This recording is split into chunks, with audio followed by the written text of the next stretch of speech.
Kia ora koutou. My name is Nathan Strong. I'm an Associate Commissioner at the Commerce Commission and convener of our Infrastructure Regulation Committee, which is responsible for regulating electricity networks, gas pipeline services, and certain major airports in New Zealand. Today, I wanted to outline the Commerce Commission's final decision on gas pipeline revenue and price caps that will apply to the gas pipeline businesses for the next 5 years. This decision comes at a point of significant challenge for the gas sector. Domestic gas production and reserves are declining, and that's expected to fall over the longer term. Nevertheless, for nearly 300,000 residential consumers, 13,000 commercial consumers, and 400 industrial consumers in the North Island, gas remains essential to their lives and businesses. Now, unlike our regulatory decisions for electricity charges or fibre prices, where there's no question that those services will be required long into the future, we're now confronting a market reality for gas where use will progressively decline over the next 2 to 3 decades. So accordingly, our decisions on the prices and revenues that apply to those businesses take a very long-term view, with the aim of providing as much price stability as we can to consumers. What we want to avoid in particular is a situation where a smaller and smaller pool of consumers is having to shoulder a larger and larger proportion of the costs of providing these services.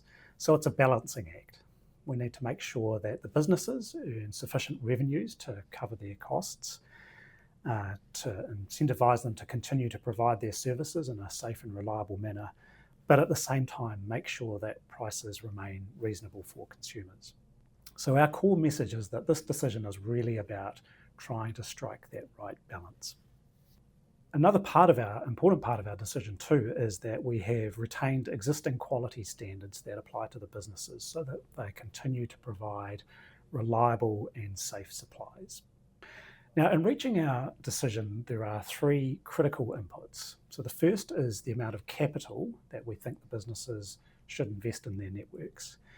And in that respect, we have seen the businesses respond to the changing environment by shifting their operating models to a much more intensive inspection and maintenance of their networks in preference to putting further capital in the ground, which gets recovered over a long time frame. And our decisions reinforce that shift in operating stance. So, for example, as recently as 2022, the businesses collectively invested $90 million into their networks. For the next 5 years, starting the further investment will start at around just over $50 million, but declining over the next 5 years, reflecting that change in operating stance. We've also provided 7% less than what the businesses had set out in their asset management plans based on what we believe is prudent and efficient investment. The second component that's important is the amount of operating expenditure that goes into the businesses.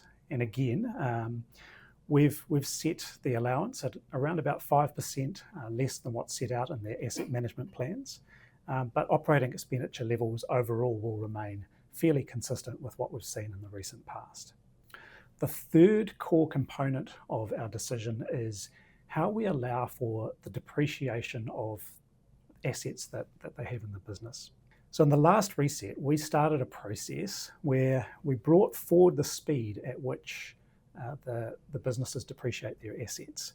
And that's to better align the expected economic lives of the businesses rather than focusing on the physical lives of the businesses, which will be much longer than the economic ones. And so over the next 5 years, we will complete the task that we started in the last reset.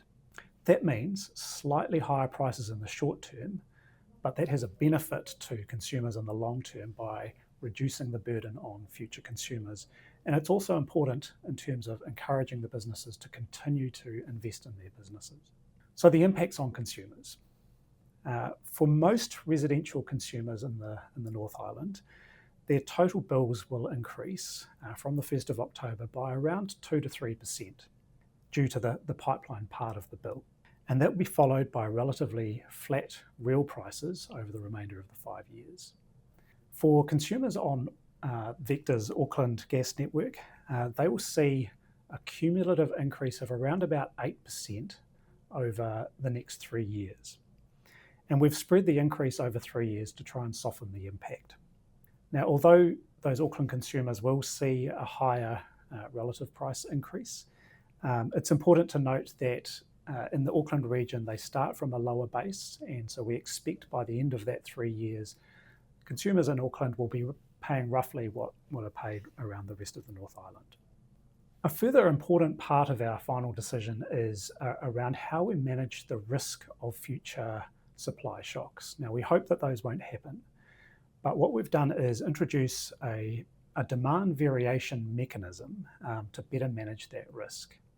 And so what that will do is, in the event of a significant further supply shock, consumers will bear a small amount of the risk of that supply shock. Now, we still expect and have put most of the risk back on the pipeline businesses, but this is, in a way, a safety valve to ensure that there aren't undue costs coming through to a smaller group of consumers in the future. So we think that that's a pretty important risk-sharing mechanism. Now, as I said before, we are positively encouraged by the changes that we are seeing in the gas pipeline businesses to meet this challenging new future. More intensive inspection and maintenance of their networks is ultimately good for consumers, and we'll be monitoring the businesses closely over the regulatory period and engaging further with our fellow regulators and policymakers to further engage on the sort of policy environment surrounding the businesses. So in closing, we recognise that this is a really challenging environment to make these decisions within. We really encourage you to read our papers and engage with us in any questions that you might have. I'd especially like to thank all of the submitters to our processes. It's really important that we hear your voices, and we certainly appreciate all those that take the time to submit. I'd also finally like to thank the Commission staff that have been involved in a tremendous amount of work to get us to this final decision. It's certainly hugely appreciated.